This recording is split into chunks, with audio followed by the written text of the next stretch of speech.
Hey everyone, welcome to Soundlight. My name is Jackson Cox and I am your host. And we have the first episode today, so a little bit of a celebration for that right there. We've been prepping, we have been posting, and now we are ready to finally kick it off with the first episode of Soundlight. So we have a very special and fun episode today. We actually get to kick it off with an artist spotlight, and I had the privilege of actually sitting down with today's artist. So the artist that we have today is SUNTWIST. So I actually had the incredible privilege of sitting down with Logan over video call and getting to talk to him a little bit more about SUNTWIST's music, their progression, and just kind of getting to know the band a little bit more so that you guys as listeners are going to be able to appreciate their music and just be able to get into it just a little bit more.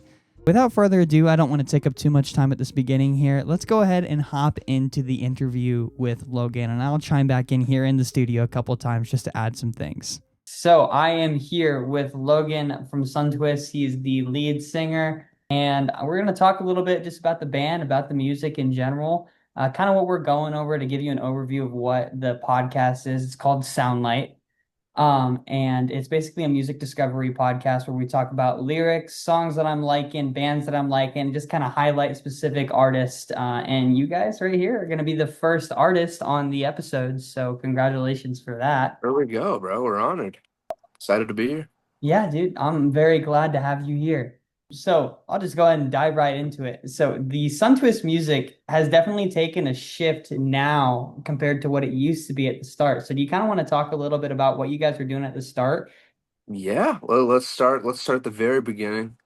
I met Isaac, which is our rhythm guitarist. We met in English class our freshman year, and we both had pretty minimal experience making music. We were just kind of messing around, having a good time. And we would skip our classes, and instead of going to class, we would make lo-fi beats and jam out and make something groovy. So it kind of evolved over time and started heading to our classes and devoting more time to the music itself, like after. And we started growing the band. We found our bassist, Grant. He brought a lot of fun new ideas into the mix. And then this past year, we got Braden, our drummer, and Nathan. So with the talent that we had, we figured we'd start heading into a direction where we could kind of maximize all of that and really create something special. So it's kind of gone from that lo-fi indie to a more, what would you call indie pop, Yeah, kind of like an indie indie rock. pop sound, more of like leaning towards a bit of a dream pop type situation going on Yeah, compared to the old, like, Dominic Fike. um, I feel like is the best way I'd think to describe that. So, for sure. I think we were like, we're making our album right now, our new album, and it's split between dream rock and dream pop. So whatever the mix of that two is. so for the next question, I want to talk more about a little bit of your songwriting. Do you typically write your things from like emotional side of things, a memory side of things? Do you kind of just make things up? Like, where does that come from? All in the beginning, it was deeper stuff that we kind of tried to dumb down to a point where you couldn't really hear it through the song, and we just knew that it was there, and that's where the song was born from. So it meant more to us than anything. But listening back, it's kind of hard to connect with those songs because you're like, I'm expressing myself behind a curtain almost. The audience is the reason we're making music, and you want to share your experiences. So over time, we've slowly started drifting into a more honest and open space about our music and our lyrics. And we had a hard time kind of like bringing that all together with the new sound. But I think with our new project we're working on, it's really all coming together, and it's a very open and emotionally available album, something that we can really be proud of putting our names on and expressing and hoping that the audience connects like we feel a connection with it. I think that will really happen. So I'm really excited to get something really emotionally open out there. Yeah, that's gonna be awesome. I'm very excited for the new album too, especially with some of the Dope. things that you've been sending me. It's gonna be pretty exciting. Okay, I want to kind of add to something that Logan said here.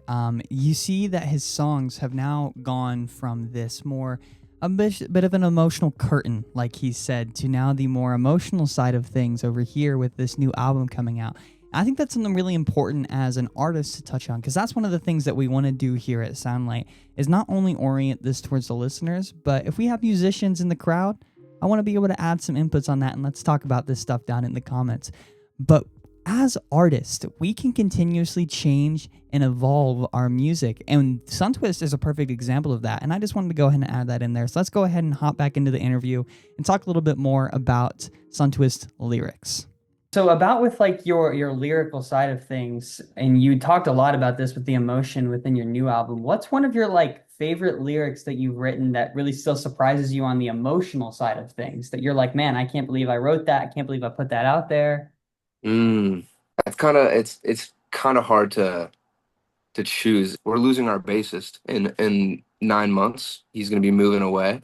We're figuring things out, and we'll figure out how to connect still. But that kind of puts us on a scope of we have 9 months to really get everything done and make Suntwist culminate into what we've been working so hard for over the past 2 years. So this song was about playing pretender. It opens with that kind of line, like I'm playing pretend, hoping that the time isn't going to keep passing like we know it is. Hmm. And it's about kind of hiding from that and really just trying to disguise your emotions and then live in the moment while knowing that something is coming at you later down the line. So if we could pull up the lyrics, we got playing pretender like the time won't end. Maybe if I hide, the arms won't find. I'm behind this tree, silent as can be, shutting my eyes quite unreasonably. In the pre-chorus, we go life's a lease because it's you never guaranteed a full scope of it. It's gonna run out eventually. And the chorus we will keep hidden, but that is like Hey, the that's for main sure. idea of it all. You're playing pretend, and life is running by, and you just don't want to acknowledge it. Wow, yeah, dude, I love that. That's powerful, man. I like that. I like it a Fun lot. time. Yeah, it really means something, and you're like, even if the song doesn't turn out what you want it to be, that's something you can be proud of, and really look back in 20 years and be like, dang, that's how I was feeling right then. That's it's cool to have a little diary. Exactly. No, I feel the same way with songwriting. I definitely am with you on that. A diary. Yeah, man. I love it. I love the way that he phrased that because as a songwriter, if we've got songwriters watching this, you know that our lyrics are something that are so personal and meaningful to us. And a diary is essentially the same thing. So we look at our old songs as a diary. And I just love the way that he said that. So as we continue this next part, we actually had the bass player Grant hop in on the interview. He kind of just walked in and then just kind of started sitting around and adding a little bit more input. So he'll be hopping into this conversation as well. So yeah, let's go ahead and hop back into it. Do you guys typically do like the music side of things first, or do you handle the lyrics first? We got a weird process. We know the semi-correct way. The most common way would just be like writing the song, writing the chords, figuring out the flow between a acoustic and the vocal. Generally, we just create an entire vibe. We'll finish out the song, get its like layers in, and then we'll write to it. We'll have a vocal melody kind of going throughout, but lyrics tend to come last because we want to write to what the song is feeling like. I do it the same way. I know some people think it's weird, but I feel like that's the best way to do it too. Just like get your songs going and all that stuff, and then boom, lyrics. So Yeah, really, it puts you in the feel of it, and then you can translate that to however it applies to you. yeah, yeah, absolutely. And Grant actually adds something awesome in here. I know it's a little random, a little bit thrown in, but I wanted to touch on it because what he said is very true. Listen to what he has to say here. There you Dude, go. I just got done. This is news for you too. I was making a song and then I was like, this is terrible. And then I got upset and I walked away. I cannot tell you the amount of times that I have had this happen to me. I've been sitting down to work on a song and then boom, I don't like it. I just sit down and I'm like, okay, this is not exactly going the direction that I want it to. So what Grant said there is I just left it there. And one of the things that you can do is when you have those song ideas, and I have done this numerous times as well, is save that because you may have an idea later. You may be able to go back and revisit it and finish that song, touch it up and just get it to the point that you're wanting to get it to, because what Grant said happens all the time as an artist. And I want to make sure that you save those ideas and that you can continue to build off those later. So let's go ahead and hop back in here. So next question, and I'm still focusing more on like the lyrical side of things, and we'll touch on the music side of this. But is there a specific band or specific artist that you feel like you model your lyrics around?